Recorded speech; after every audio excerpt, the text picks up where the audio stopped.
more and more, and more and more, and still yet more, till we become worthy of union with you, and help us all to hold fast to beloved's Baba's Dham until the very end.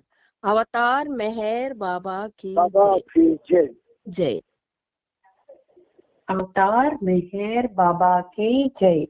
ప్రీతమ మెహర్ బాబా, నీవు ప్రసాదించిన ప్రవచన సారము గ్రహించవలసిన తీరులో గ్రహించి సదవగాహన చేసుకొని వాటిని మా జీవనములలో ఆపాదించుకొని నిజాయితీతోడను నిర్మల ప్రేమతోడను వాటిని ఆచరించులాగున మా అందరినీ ఆశీర్వదించు. అట్టి ఆచరణీయత జీవన శైలిలో జీవించునట్ల మమ్ములందరినీ అనుగ్రహింపుము. అవతార్ మెహర్ బాబాకి జై. అవతార్ మెహర్ బాబాకి జై. మెహర్ బ్రహ్మా మెహర్ విష్ణు మెహర్ దేవో మహేశ్వరః మెహర్ సాక్షాత్ పరబ్రహ్మ తస్మై శ్రీ మెహరే నమః. అవతార్ మెహర్ బాబా కీ జై. ఈరోజు కూడా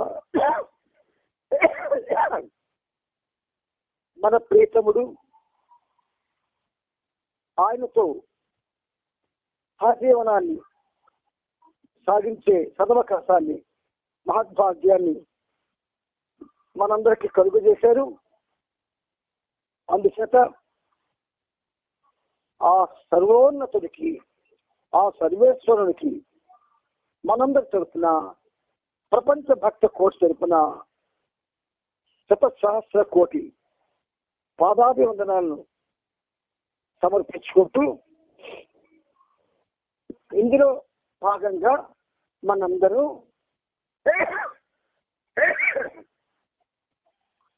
ప్రభు చరిత్రం 9వ భాగంలో అతి ఉన్నతమైనటువంటి నవజీవన ఘట్టాన్ని చెప్పుకుంటూ, చదువుకుంటూ, విశ్లేషణ చేసుకుంటూ ఉంటూ ఉన్నాం.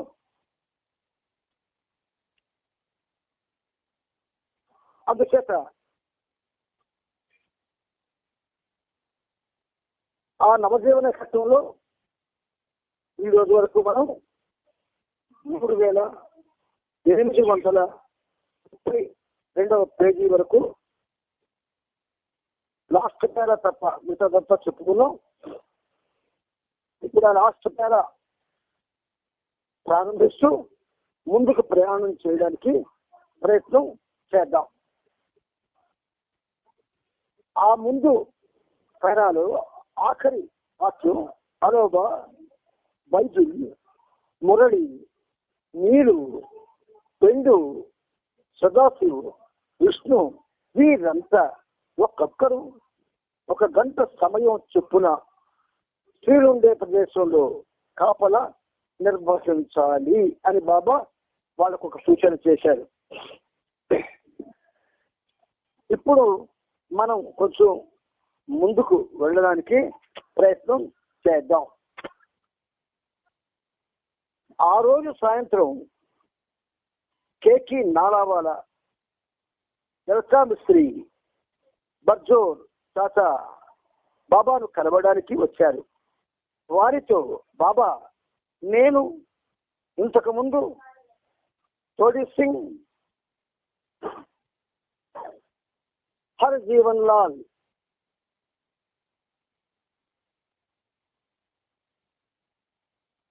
కిషన్ సింగ్ల వద్ద నుండి పెద్ద మొత్తంలో భిక్షను స్వీకరించినట్లుగా ఇప్పుడు ఎవరి వద్ద నుండి భిక్షను స్వీకరించటలేదు.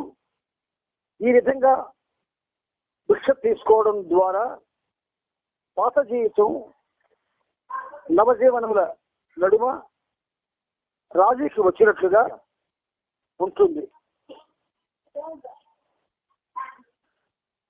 మీరు ఎప్పుడు కావాలంటే అప్పుడు నన్ను కలవడానికి రావచ్చు, కానీ మీతో వేరే ఎవరిని నా దర్శనం కొరకు తీసుకురావద్దు అన్నారు. ఈ సమయంలో ఆ గ్రామ పెద్ద జమ్నాదాస్కు బాబాను కలిసేందుకు అనుమతి లభించినట్టుగానే జగన్నాథ్ ఎన్ హెల్లెన్ వీరేంద్ర పాండేలకు కూడా బాబాని దర్శించుకునేందుకు అనుమతి లభించింది. శత్రుఘ్న కుమార్ రోజు బాబాను కలిసేందుకు వస్తూ ఉన్నాడు. అతని కుటుంబం బాబాకు క్రమేణా దగ్గరవుతూ ఉన్నారు. ఆయన కొరకు వారి జీవితాలను అర్పించడానికి సిద్ధమవుతున్నారు. ఎంత చక్కని మాటలు వినబడ్డాయి చూడండి. శత్రుఘ్న కుమార్ అతని కుటుంబం బాబాకు క్రమేణా దగ్గరవుతున్నారు. నెమ్మది నెమ్మదిగా దగ్గరవుతున్నారట. అంటే ఈ దగ్గర అగుట, బాబాకి దగ్గర అగుట అంటే దాన్ని మనం ఒక చిన్న ఉదాహరణతో నిర్వచించి చెప్పుకుందాం. ఒకరిద్దరు స్నేహితులు ఉన్నారు. వాళ్ళు అనుకోకుండా ఒకరోజు మిత్రులుగా మారారు. ఆ మిత్రులుగా మారిన తర్వాత అందులో ఏ ఒకడు బి ఒకడు. ఏ అనేవాడు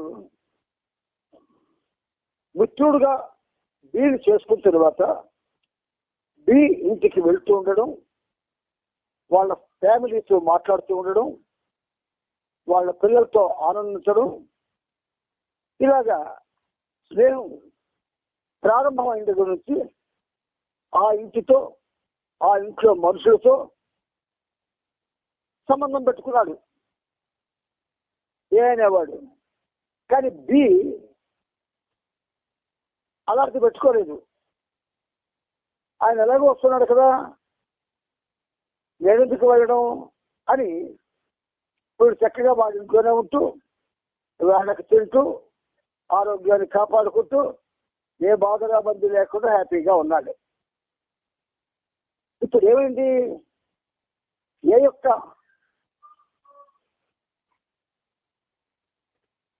పరిస్థితి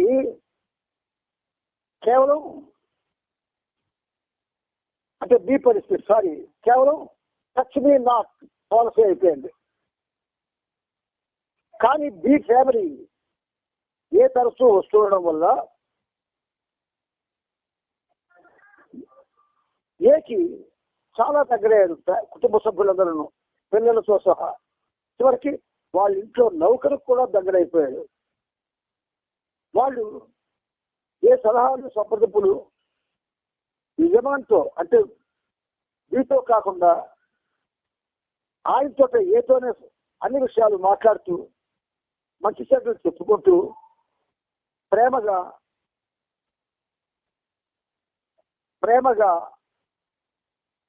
ఏమి చూడసాగారు.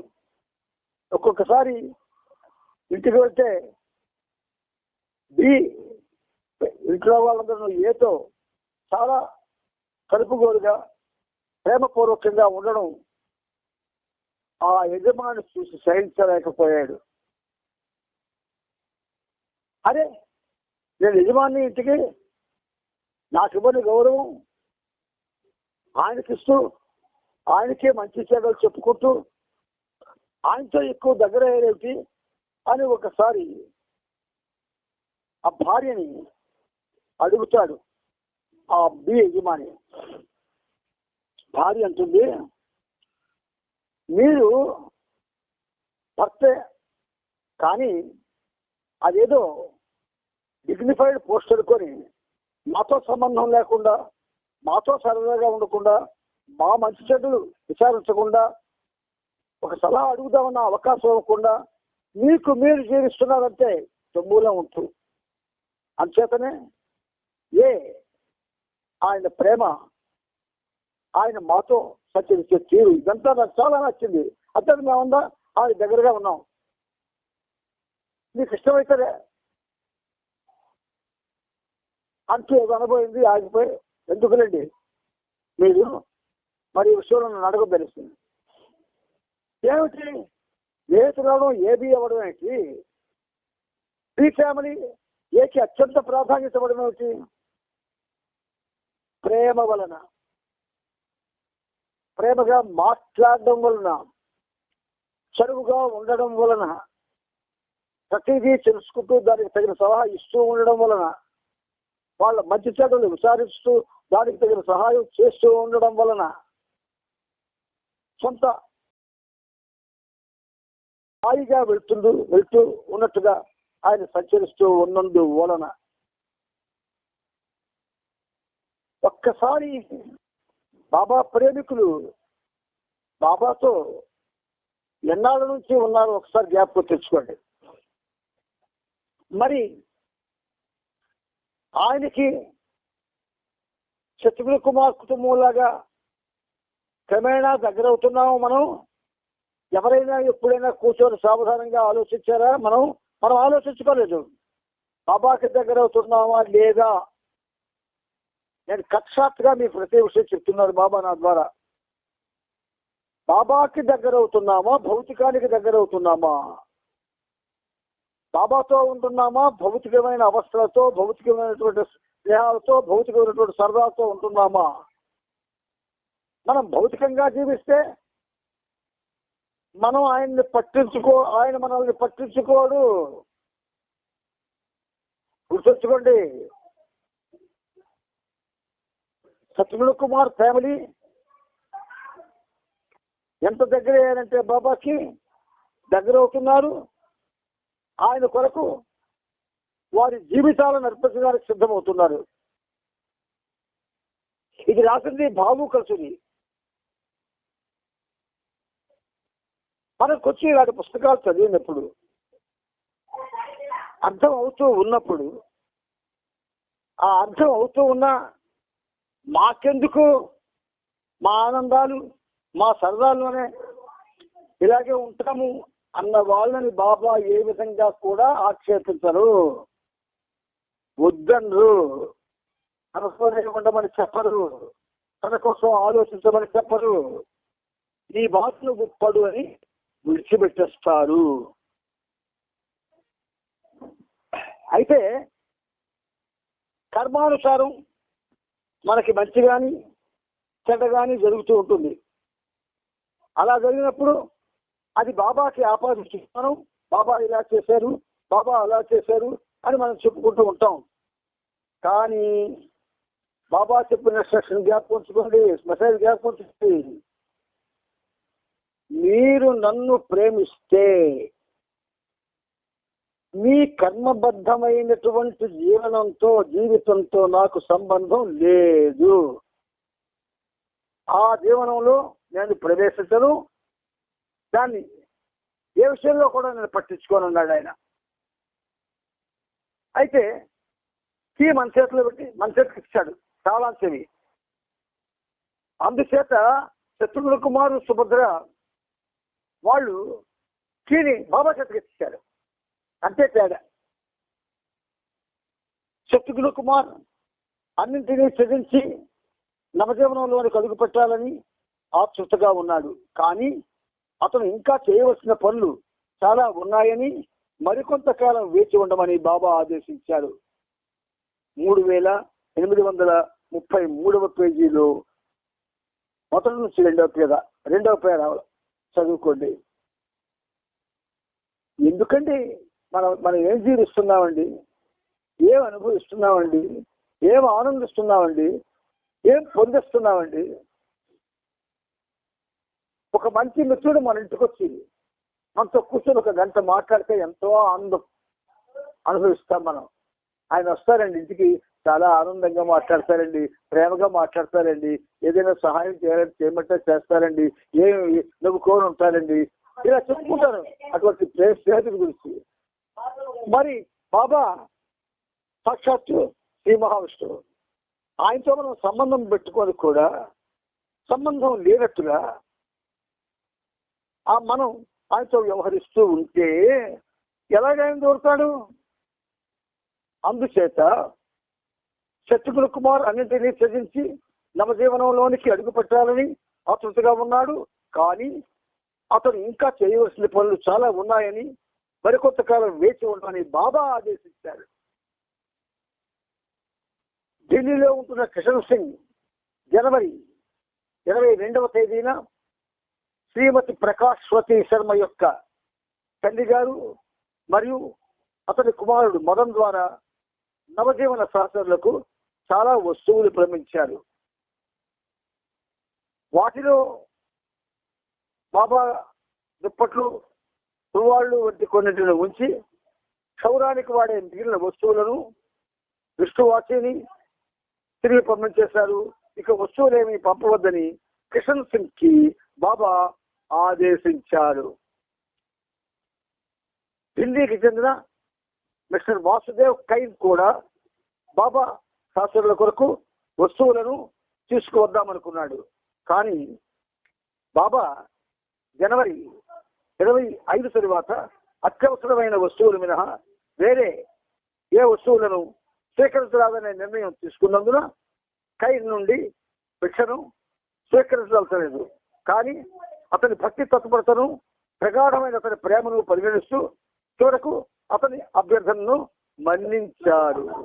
భక్తి తత్పరత, ప్రగాఢమైన ప్రేమ ఇది మనకి తెలియదు. భక్తి తత్పరత అంటే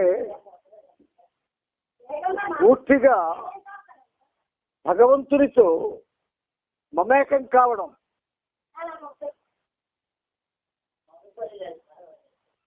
అంటే ఆ మమేకం అయినప్పుడు మాత్రమే మనకున్నటువంటి భౌతికమైనటువంటి అనుభవంలో ఉన్నటువంటి మన ప్రేమ విపరీతమైనటువంటి ప్రేమను ఆయన పట్ల చూపిస్తూ నిరంతరం ఆయన కోసం ఆలోచిస్తూ ఉంటే ఆయన ఎలా ఊరుకోగలడు? ఒకసారి ఆలోచించండి. అందుచేత బాబా కైన్ నుండి భిక్షను స్వీకరించదలచలేదు. కానీ అతని భక్తి తత్పరతను, ప్రగాఢమైన అతని ప్రేమను, ప్రగాఢము గాఢం అంటేనే ఉన్నతమైంది. మరి ప్రగాఢము అంటే ఏమిటంటే ప్రాణాలైనా పోతే పోని నేను బాబాతోనే జీవిస్తాను, బాబా కోసమే జీవిస్తాను, బాబా సేవనే చేసుకుంటాను అన్నతోటి ఒక నిర్దిష్టమైనటువంటి స్వీయానుభవంతో నిర్ణయం తీసుకోవడం. అందువల్ల భక్తి తత్పరతను, ప్రగాఢమైన అతని ప్రేమను పరిగణిస్తూ అంటే గణంలోకి తీసుకొని బాబా అతని అభ్యర్థనను మన్నించారు. మనకి అలాగే మన్నిస్తారు. కానీ మనకి భక్తి తత్పరత లేదు, ప్రగాఢమైన ప్రేమ కూడా లేదు. ఉదాహరణకి మనం ఈ కాన్ఫరెన్స్ చేసుకుంటూ ఉంటుండగా, ఈ సహజీవనం నడుపుతుండగా మీ ఇంట్లోని లేదా నా ఇంట్లోని బాబా ప్రత్యక్షమై నా కోసం నువ్వు చచ్చిపో అని అడిగితే నేను చచ్చిపోగలనా?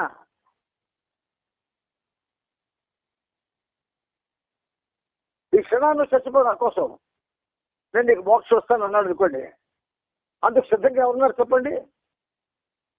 ఎవరు లేరు. అందుకే మంది ప్రగాఢము కాదు, గాఢము కాదు, ప్రేమ అంతే, కొత్త ప్రేమ. అందుచేత ప్రగాఢమైన తన ప్రేమను పరిగణిస్తూ చివరకు బాబా అతని అభ్యర్థనను మన్నించారు. జనవరి 27వ తేదీన డాంకిన్ కొన్ని వస్తువులను తెచ్చుకునేందుకై మెహరాబాద్ వెళ్ళాడు. నాజాను తనతో పాటు మంజరీ మాఫీలో ఉండేందుకు తీసుకువెళ్ళడానికి మరియు డెహ్రాడూన్లో తాను ప్రారంభించబోయే హాస్పిటల్కి కావాల్సిన పరికరాలు మందులను కొని తెచ్చేందుకు డాంకిన్ మెహరాబాద్ నుండి బొంబాయి వెళ్ళాడు. ఆ మరుసటి రోజు సాయంకాలం బాబా మంజరీ మాఫీ స్థలాన్ని పరిశీలించేందుకు వెళ్ళారు. ఖైకోబాద్తో కలిసి అక్కడ జరుగుతున్న పనులు ఎంతవరకు ముందుకు సాగాయో పరిశీలించడానికై వెళ్ళారు. జరుగుతున్న నిర్మాణపు పనులను మరింత వేగవంతం చేసి మార్చి 1వ తేదీ కల్లా భవనాన్ని పూర్తి చేయాలని శత్రుఘ్న కుమార్ని ఆదేశించారు. గుర్రపు బండిని గుర్రాలని అమ్మడం పెండుకి చాలా కష్టమైంది. వైద్యుల్ని వెంట పెట్టుకుని రోజు అతడు మార్కెట్కి వెళ్ళేవాడు. కానీ వాటికి ఎక్కువ వెల ఇచ్చి కొనడానికి ఎవరు ముందుకు వచ్చేవారు కాదు. చివరకు బాబా వాటి ధరను 1200కు నిర్ణయించారు. ఫిబ్రవరి 3వ తేదీనే ఆ ధరకు వారు వాటిని వదిలించుకోవడం జరిగింది. శత్రుఘ్న కుమార్ స్నేహితుడైన ప్రొఫెసర్ లేఖ్ రాజ్ అనే వ్యక్తి డెహ్రాడూన్లో మూగా చెవిటి పిల్లల కొరకు నన్హీ దునియా అంటే చిన్నపిల్లల ప్రపంచం అనే స్కూల్ నడుపుతూ ఉండేవాడు. అతనికి ఒక ఎద్దును తప్ప అన్నింటినీ ఉచితంగా ఇచ్చివేశారు.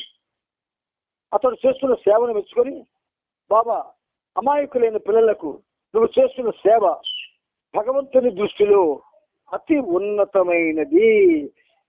పిల్లలకు చేసే సేవ భగవంతుని దృష్టిలో అతి ఉన్నతమైనది, శ్లాఘనీయమైనది. ధైర్యంగా ముందుకు సాగు, ఫలితాన్ని భగవంతుడికే వదిలిపెట్టు అని సలహా ఇచ్చారు. అంటే ప్రతిసారి కూడా ఈ నవజీవనంలో ప్రతి చోట మనకి ఎలాంటి జీవితం జీవించాలో బాబా అన్న విషయం బాబా తెలియజేస్తూనే ఉన్నారు. మనం వింటూనే ఉన్నాం. ఇవి వినడంలో మనలో ఏమైనా మార్పు వస్తుందా లేదా ఒకసారి పరిశీలించుకోవడం లేదు.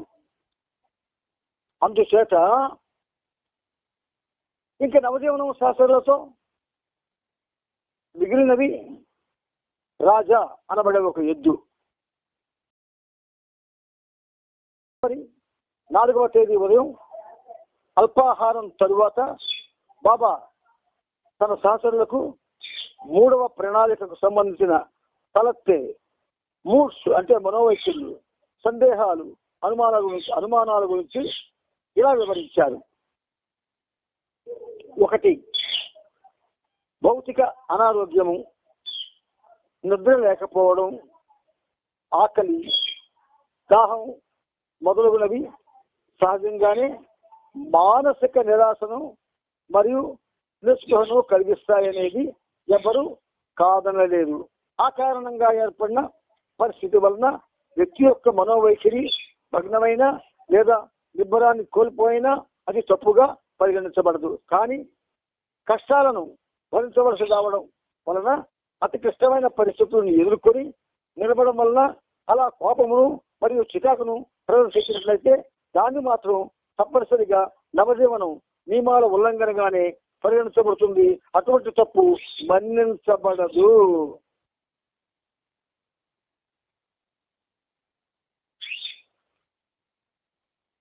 మూడవ ప్లాన్ లో ఉన్నవారిని ఎక్కడికైనా పంపించడానికి లేదా భవిష్యత్తులో మరొక ప్లాన్ కింద జీవించమని ఆదేశించడానికి నాకు సంపూర్ణమైన స్వేచ్ఛ ఉంది. అంతేగాక కొంతమంది ఎంచుకున్న శాసనలతో కలిసి నేను తూర్పు దేశాల్లో కానీ పశ్చిమ దేశాల్లో కానీ ఏ ప్రదేశానికైనా వెళ్ళిపోవచ్చును. మిగిలిన వారందరినీ ఎక్కడైనా ఉంచవచ్చు. అలాంటి నా చర్యల పట్ల ఆదేశాల పట్ల మీ స్వార్థం వలన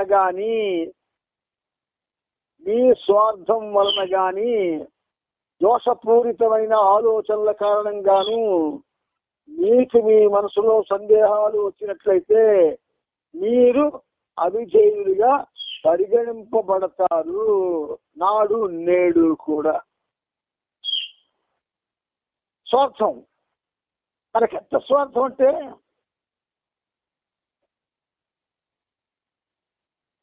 మనం మెహర్ బాబా సహవాసం చేసుకుంటున్నాం. దేనికి? బాబాతో గడపాలని. కానీ బాబా ఎక్కడ హాజరుగా ఉంటారు?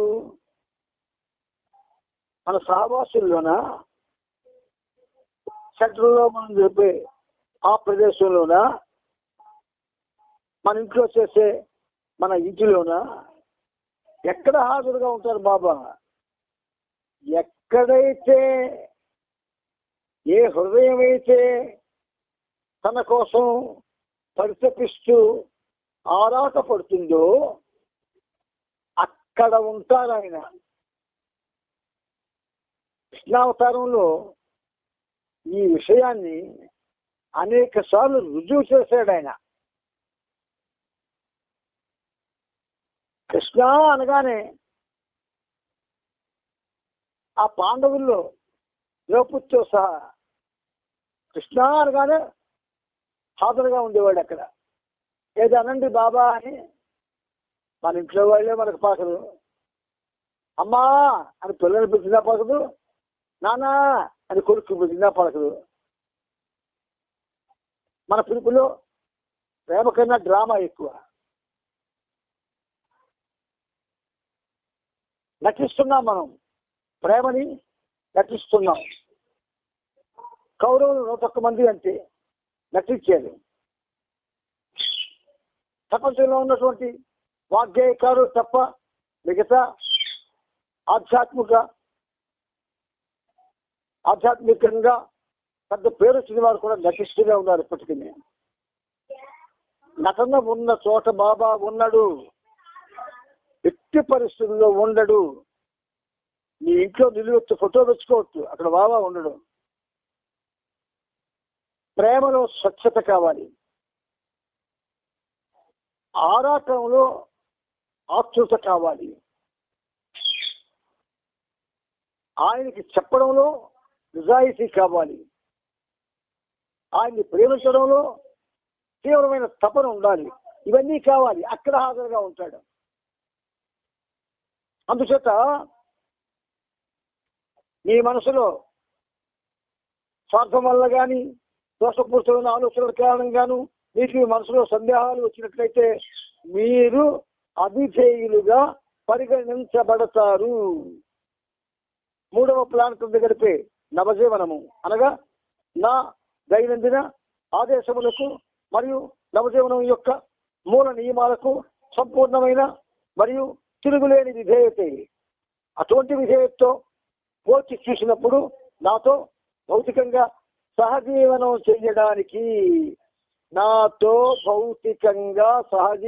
చేయడానికి ఎలాంటి ప్రాముఖ్యత లేదు. మనకు సంబంధించిన ఈ సహజీవనం దానికి ప్రాముఖ్యత ఉండదు అని తెలియజేస్తారు ఆయన.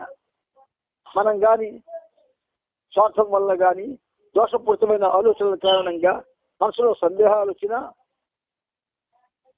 ఆయన యొక్క ఆదేశాలు వాటిలో ఉన్నటువంటి రహస్యాలని తెలుసుకోకుండా విధేయత లేకుండా మనం జీవించిన ఆయనతో సహజీవనం చేయడానికి చేసిన ఎలాంటి ప్రాముఖ్యత ఉండదు. ఇందులో ఉంది సహజీవనం అనేటువంటి మాట.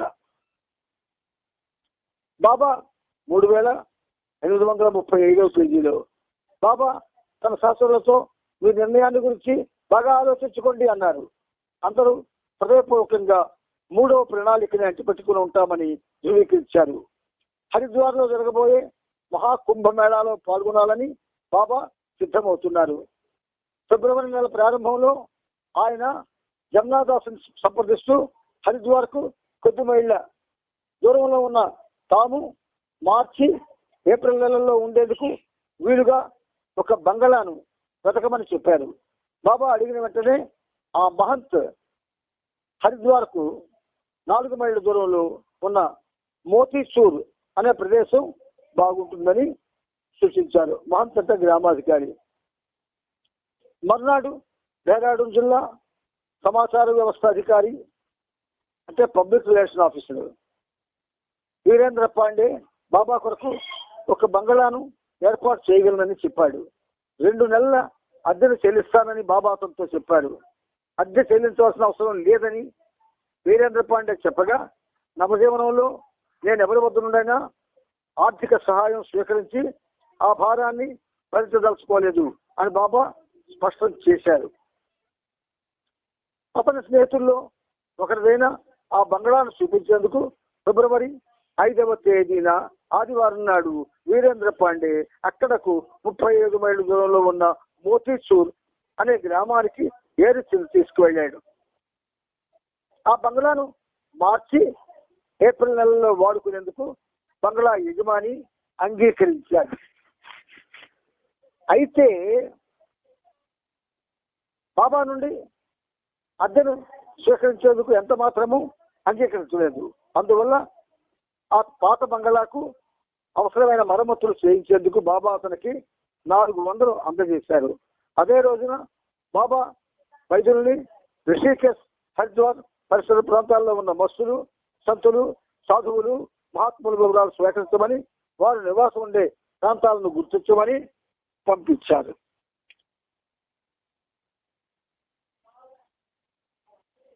ఫిబ్రవరి 10వ తేదీన డాంకిన్, నాజా, మంజరీ మాఫీకి వచ్చారు.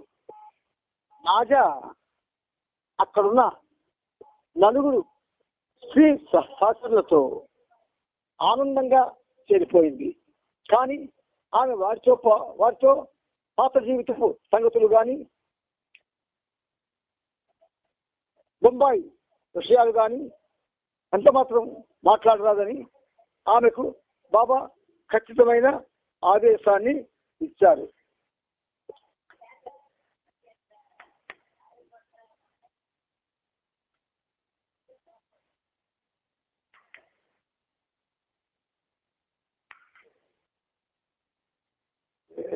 ఆగిపోయాడు.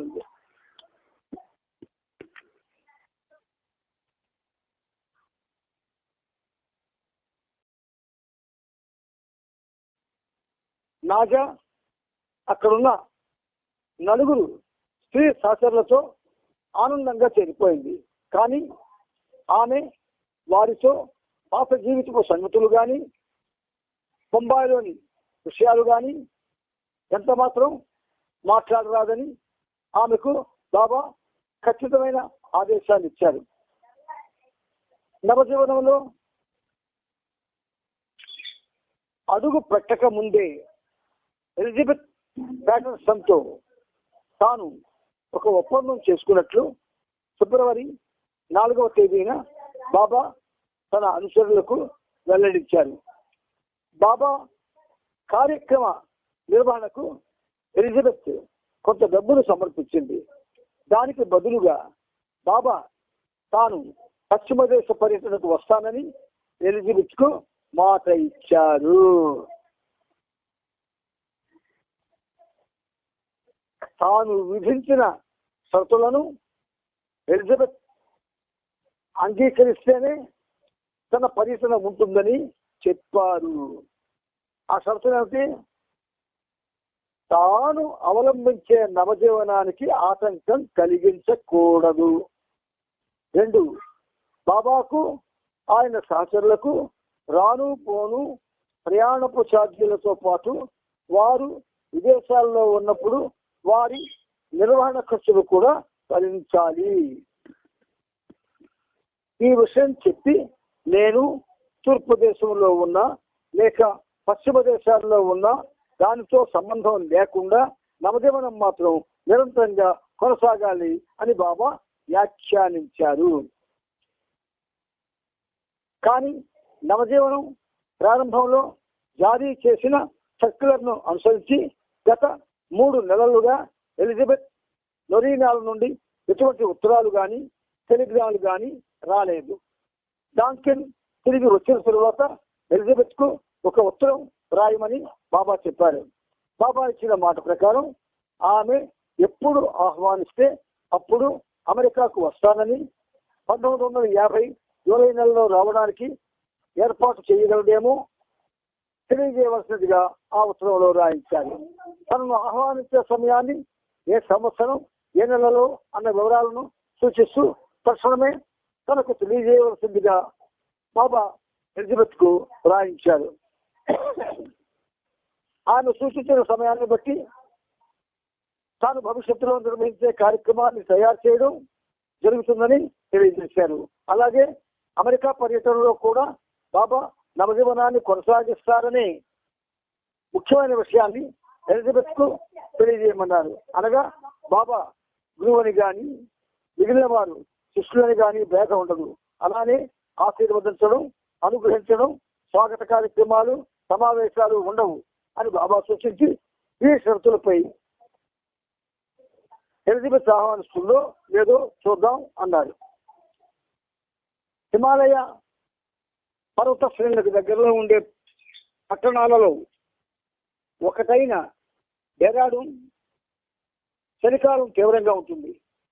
గడ్డకట్టించే చలిలో బాబా శాసకులకు చాలినంత వెచ్చదనాన్ని ఇచ్చే దుస్తులు లేవు. ముఖ్యంగా కాపలా సమయంలో చలిబారిన పడకుండా రక్షించే ఉన్ని దుస్తులేవి వారి వద్ద లేవు. వారంతా ప్రతిరోజు తెల్లవారుజామున 3-4 గంటల మధ్య నిద్ర లేచి కాలకృత్యాలను ముగించుకొని టీ తయారు చేస్తారు. సరిగ్గా 5 గంటలకు అందరికీ టీ ఇవ్వడం జరుగుతుంది. టీ తాగడానికి ముందు బాబా శాస్త్రులందరూ ఒక స్టోర్ రూమ్ లో సమావేశం అయ్యేవారు. అప్పుడు గత అవతార పురుషులను కీర్తిస్తూ నీళ్ళు సంస్కృత పద్యాలు చదివేవాడు. గత అవతార పురుషులను కీర్తిస్తూ అండర్లైన్ చేసుకోండి. గత అవతార పురుషులను కీర్తిస్తూ మీరు సంస్కృత పద్యాలు చదివేవాడు. మరి ఆయనే అంత ఉన్నతమైన నవజీవనంలో గత అవతార పురుషుల సంస్కృత పద్యాలు చదివితే బాబా కూడా అందరితో నిలబడి వినేవారు. బాబా ముఖం అప్పుడు ప్రశాంతతతో నిండిపోయేదని, అత్యంత కాంతివంతంగా వెలిగిపోతుండేదని ఆ శాసనంలో ఒకరు తన గత శిల్పుడిగా చెప్పాడు. ఒకసారి నోట్ చేసుకోండి. 38, 37, 3837 పేజీలో ఉంది. రాజా సెంటర్ లో బాబా ఒకసారి మంత్రి సేవాసులో పురుష సూక్తాన్ని పూర్తిగా అక్కడ ఉన్నటువంటి ఆ వాతావరణంలో ఉన్నటువంటి ఇళ్ల వాళ్ళందరూ వినేటట్టుగా ఈ పనిముట్టు చేత వినిపించారు. అప్పుడు కొంతమంది అడిగారట, ఎవరండి పురుష సూక్తం చెప్తున్నారు సెంటర్లో అని. అదేమిటది? పురుషోత్తముని యొక్క సూక్తము. సూత్రము వేరు, సూక్తము వేరు. సూత్రము అంటే ఒక పనిని చేయడానికి కానీ నిర్వహించడానికి కానీ దానికి అనువైనటువంటి విషయాలు చెప్తే అది సూత్రం అవుతుంది. సూక్తము అంటే దానికి 2 అర్థాలు ఉన్నాయి. సూక్తము అంటే మణిహారం అని ఒక అర్థం ఉంది. మరొక అర్థంలో సూక్తము అంటే అతి ఉన్నతమైనటువంటి ఉపదేశము అని అర్థం కూడా ఉన్నది. అందుచేత మరి ఆయన ఆ సంస్కృత పద్యాలు ఇప్పుడు మీకు కొన్ని సంస్కృత పద్యాలు మీకు వినిపించడం జరిగింది. కానీ మీ నుండి నాకు ఎటువంటి రెస్పాన్స్ లేనందువల్ల ఆశిస్తాను నేను. ఎందుచేత భగవద్గీత మనకి ఇష్టపడదు.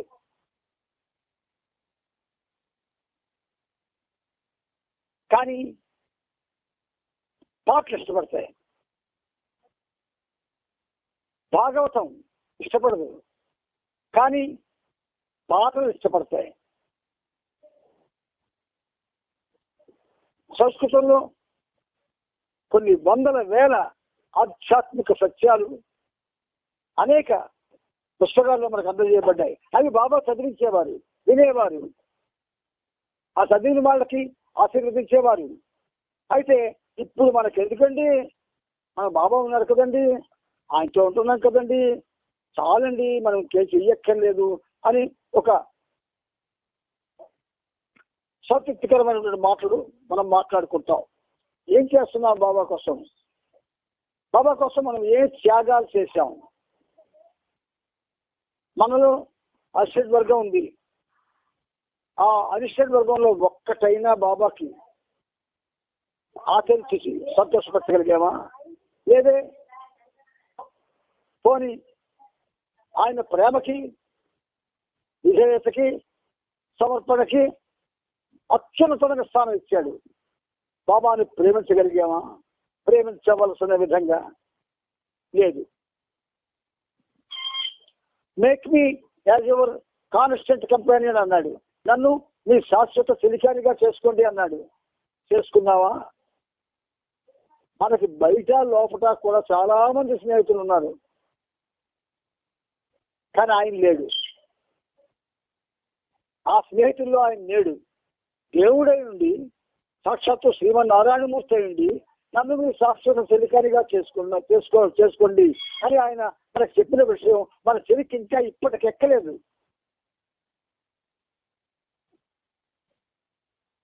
అందుచేత బాబా ఆ సంస్కృత పద్యాలు చదువుతున్నంతసేపు వారందరితో పాటు నిలబడి అవి వింటూ ఉంటే ఆయన ముఖం ప్రశాంతతో నిండిపోయేదని, అత్యంత కాంతివంతంగా వెలిగిపోతూ ఉండేదని ఆ శాస్త్రంలో ఒకరు తన గత స్మృతులను గుర్తు చేసుకుంటూ చెప్పాలి. ఇది మీకు ఎందుకు చెప్తున్నానంటే, ఈ పనిముట్టు ఇంచుమించుగా సంస్కృతిలో ఉన్నటువంటి గ్రంథాలన్నీ చదువుకుంది. ఇప్పుడు కాదు, చదువుకుంటున్నప్పుడే. ఫిబ్రవరి 12వ తేదీ ఆదివారం ఉదయం అల్పాహారం తీసుకున్న తరువాత బాబా రాత్రి బాగా నిద్రపోయారా అని శాస్త్రాలందరినీ అడిగారు. నీరు వైపు తిరిగి రాత్రి బాగా నిద్ర పట్టిందా అని అడిగారు. నీరు లేదు బాబా, చలి చలి విపరీతమైన చలి వలన నిద్రపోలేదు అన్నాడు. బాబా అతనికి సమాధానం ఇస్తూ ఇలా చెప్పాడు, మనం చిన్నవాళ్ళము కాదు, అలాగని ముసలి వాళ్ళము కాదు. ఒక్కసారి మీరు అన్వయించుకోండి, మనం చిన్నవాళ్ళము కాము, ముసలి వాళ్ళము కాము, మరి ఎవరం? అంటే ఇలాగ అన్వయించుకో. మనం పుస్తకం చదివినప్పుడు కానీ, ఎవరైనా చెప్తుంటే విన్నప్పుడు కానీ అన్వయించుకోం. తప్పట్లో మాత్రం కొడతాం, టప్ టప్ టప్ టప్ టప్ తప్పని. ఎందుకు? ఆ చెప్పిన వాడికి గర్వం పెరిగిపోవాలా. ఆ చెప్పిన వాడికి తాను గొప్పవాడిని అనకు దురదృష్టకరమైన ఆలోచన చేయాలా. బాబా అతనికి సమాధానం ఇస్తే ఇలా చెప్పాడు, మనం చిన్నవాళ్ళము కాదు, అలాగని ముసలి వాళ్ళము కాదు. మనకున్నదంతా అమ్ముకున్నాం. ఒకటి. రెండు, మన వద్ద వెండి బంగారం లేనే లేదు. ఉన్నది నవజీవనమేనని అందరికీ చెప్పాము. మార్చి నెల 1వ తేదీ నుండి అది వెల్లడి అవుతుందని అన్నాడు డాకిన్. వెంటనే బాబా ఇలా చెప్పారు, 100కి 100 రూపాయలు నవజీవన సంస్థలతో బొజ్జులవుతారు. మంజిరి మాఫీలో మెహర్ బాబా యొక్క 56వ జన్మదిన వేడుకలను జరుపుకున్నారు. నాజార్ రమప్రసాదాన్ని తయారు చేసింది. బజ్జీలతో పాటు దాన్ని బాబా అందరికీ పంచారు. కొంతమంది గ్రామస్తులు, కొంతమంది సందర్శకులు ఇలా 20 మందికి పైగా ఆ రోజున వచ్చారు. వారిలో బర్జార్ చాచా, అతడి భార్య ఎల్సా మిస్త్రీ, కేకి నాలావాలా, హెలెన్ మరియు శత్రుఘ్న కుమారుల కుటుంబ సభ్యులు బాబాకు పుట్టినరోజు శుభాకాంక్షలు తెలియజేశారు. బాబా వారందరికీ ఆహారాన్ని మరియు టీని పంచారు. ఆహారాన్ని, టీని. బాబా ఉన్నంత కాలం కూడా వాళ్ళకి ఇచ్చిన ఆహారం చాలా చాలా పరిమితమైంది, ఆరోగ్యకరమైనది ఇచ్చారు. కానీ మనం ఇప్పుడు ఆహారానికి ఇస్తున్న ప్రాధాన్యత బహుశా గతంలో తిండిపోతులు అని గోల్డ్ మెడల్స్ పొందిన వాళ్ళకు కూడా లేవు. విందు, రేపు సహవాస్కి అందరూ రండి, సహవాస్కి తరువాత విందు ఏర్పాటు చేశాము అంతేగాని రారు ఎక్కువ మంది. చూసారా ఎంత దురదృష్టం. మీ ఇంట్లో నా ఇంట్లో అన్ని తింటున్నాం, మనం అన్ని తింటున్నాం, కానీ సహవాసంలో కూడా మనకు కావాలా అంటే ఇప్పుడు అంటే నేను కామెంట్ చేయడం లేదు, విమర్శించడం లేదు, ఉన్నది చెప్తున్నాను మీకు. కాదు అనగలరు ఎవరైనా? మన సహవాసుల్లో కల్చరల్ ప్రోగ్రామ్స్ లేకపోతే మనం సహవాసులకు వెళ్ళం, విందు లేకపోతే వెళ్ళం. అవునా కాదా? అది మీరే నిర్ణయించుకోండి. పూనా నగరంలో సదాశివ పటేల్కు సంబంధించిన ఆస్తిని అమ్మేసేందుకు అతను స్వయంగా పూనాలో ఉండాల్సిన ఆవశ్యకత ఉందన్న వార్తను బెర్జీ నారిమల్ నుండి డార్జిలింగ్ తీసుకొచ్చాడు.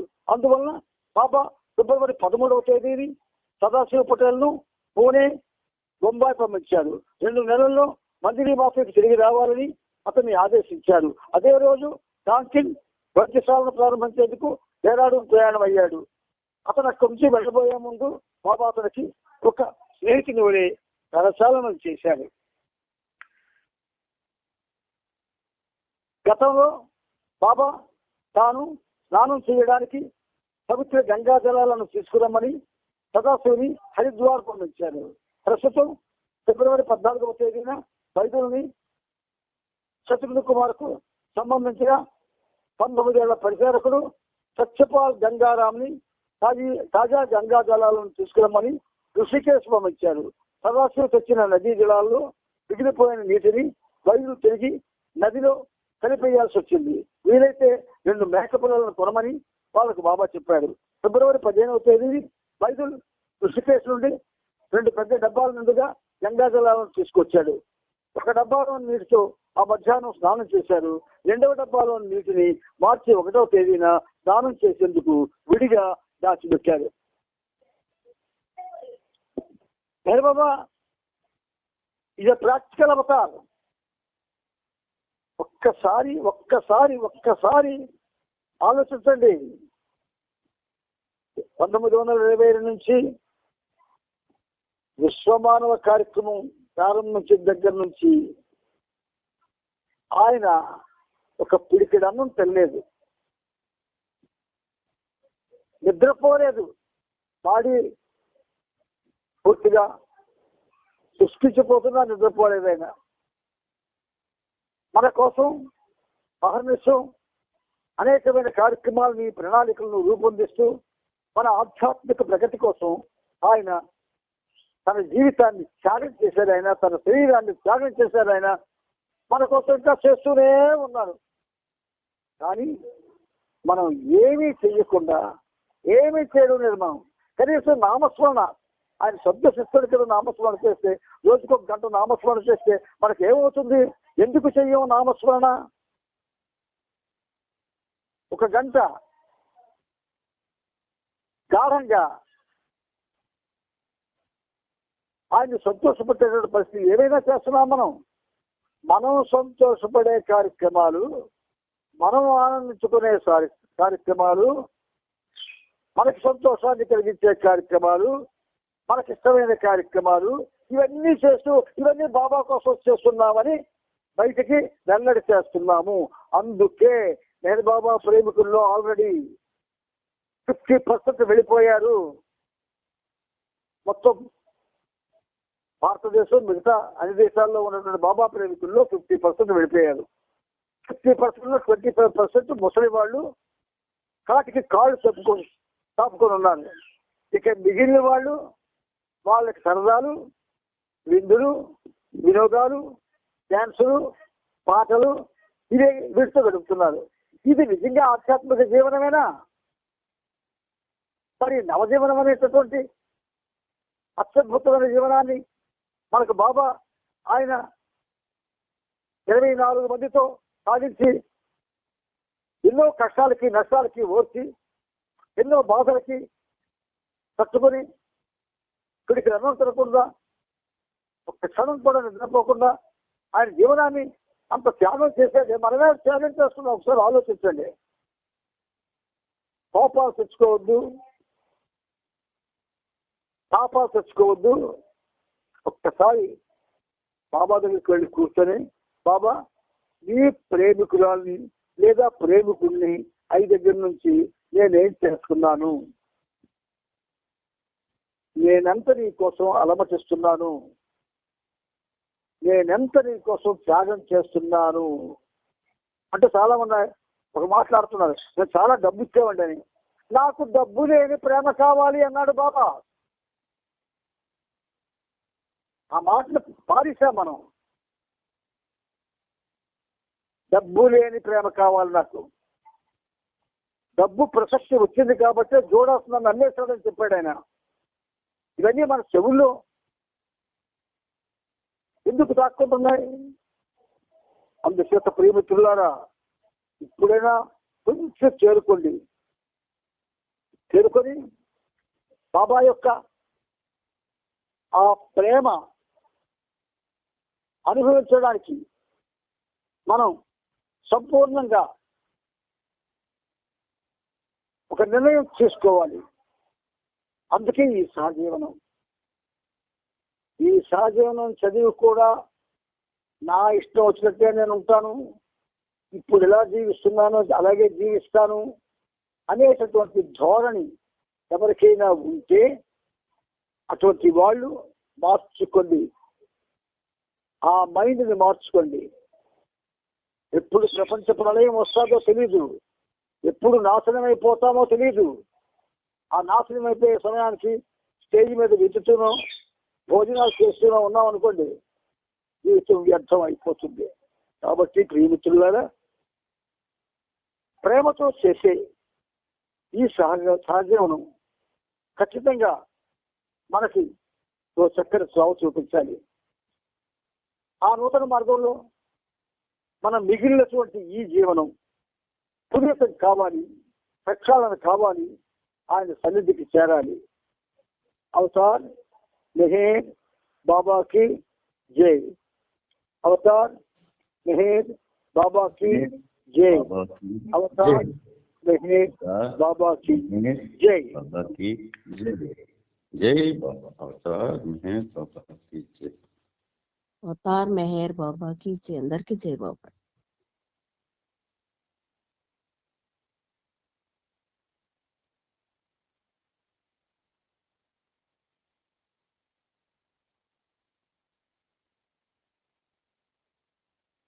జై బాబా. అందరికీ జై బాబా.